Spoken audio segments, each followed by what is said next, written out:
Okay, I think he's got one. Hey, on your number 10, where you're saying how, well, the whole, martial law, what do you think of what happened in Boston when we were looking the for a pressure bombing? cooker and two teenagers, and then they took over the whole city and shut it down, and to me that looked a whole lot like martial law. Yeah. Oh, God, I can't believe. See, this is why I didn't want to give this talk, because I knew that we'd have this conversation, and now it's on the record. All right, let me take a step back. And we have to deal with it. Let me take a step back and a deep breath, because this is a very painful thing to talk about.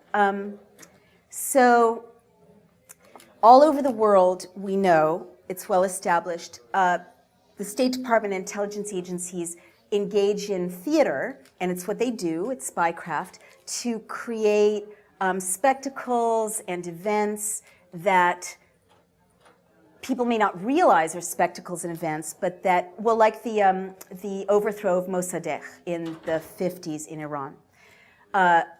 They'll funnel money to protesters, they'll, fly people in to infiltrate protesters, they'll create fake newspapers, and so on. So we know that this happens in countries around the world. I believe that a law has been passed in the United States. I think it's part of the Defense Authorization Act. I need to confirm this. That, now makes it legal to propagandize American citizens. Do we know about that? Sure. Yeah, it's true. And is it in the NDAA or is it in something else? Do we know? It's a separate bill. It's a separate bill. And it's been passed. It's now law? Do we know what 2 years ago. Do we know what the name of it is? I don't remember, but I reported on it. Oh, thank you. Will you send me the link? Yes. Thank you. So what this means is, and I, as a journalist, to say these words, just, I can't tell you with what a heavy heart I say them, but we've entered an era in which it is not crazy to assess news events to see if they're real or not real.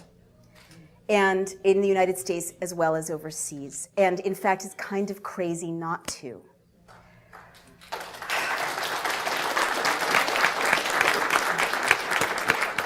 Now, there's so much hype about what I just said, and so I want to be very clear about it so it can't be taken out of context.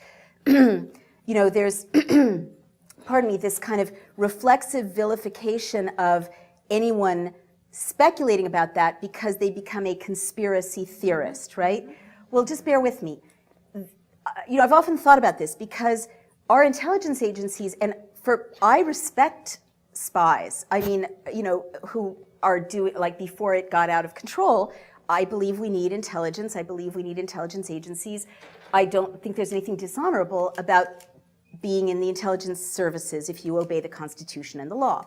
But all over the world, our intelligence services are engaged in conspiring to create outcomes. That's their job. That's how they're successful.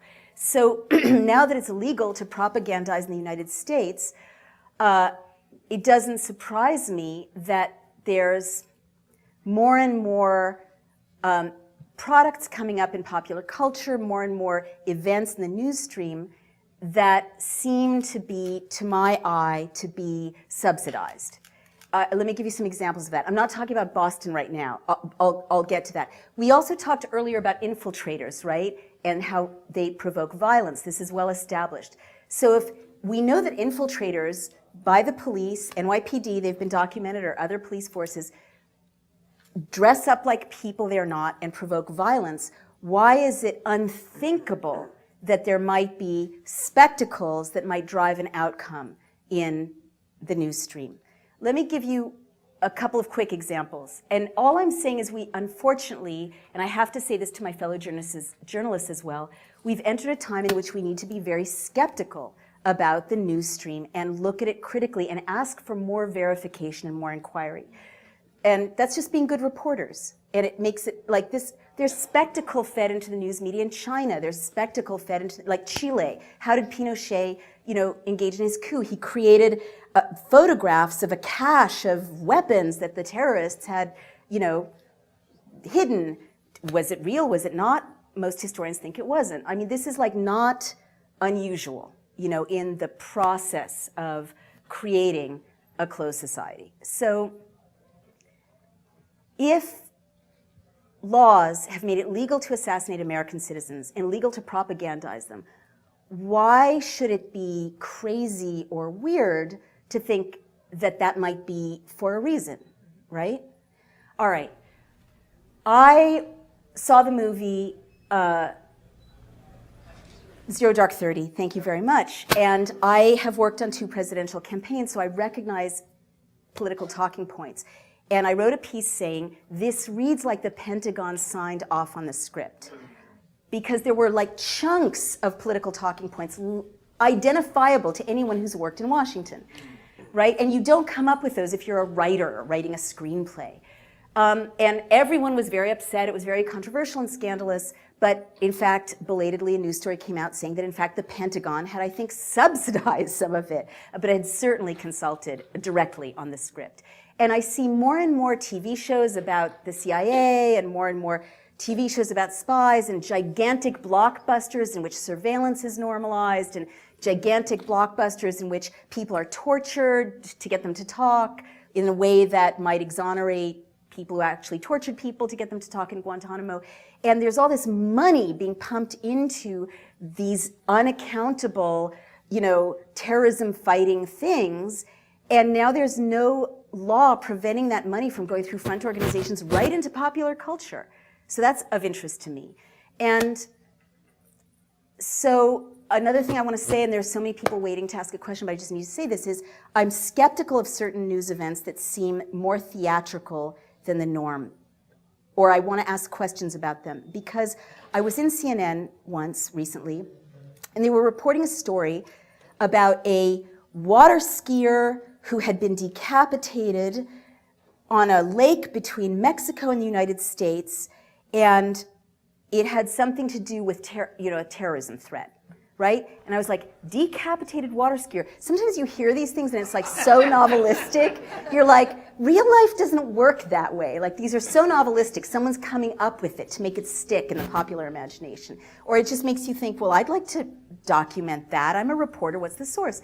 And it kept being just this one guy, Judge Arpajo in Texas. I may be mispronouncing his name. He's a very, yes.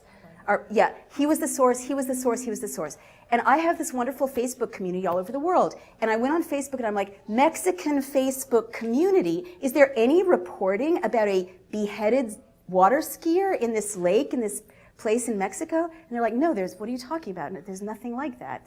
Doesn't exist.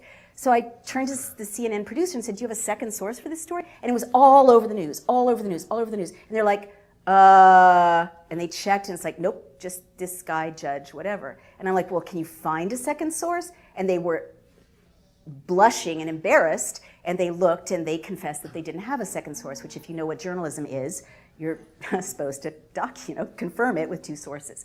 So ever since that experience, CNN is running with this. No one's verifying it. Journalists aren't in a position to follow up on anything anymore because budgets are slashed and there's no investigative reporting. All this nonsense can enter the media stream for purposes that have to do with advancing agendas because no one's checking. That's all I want to say about that. Can I take more questions? So Boston, I guess my feeling about any of these things is let's investigate. We need to investigate. We need to ask better questions. We need to interview the doctors at the hospital. We need to interview the victims. We need to, get all the footage ourselves. We need to train citizens to be journalists and to have websites. And I'm busy building one as a startup where citizen journalists can document events so that we're not leaving it to the gatekeepers. Yeah.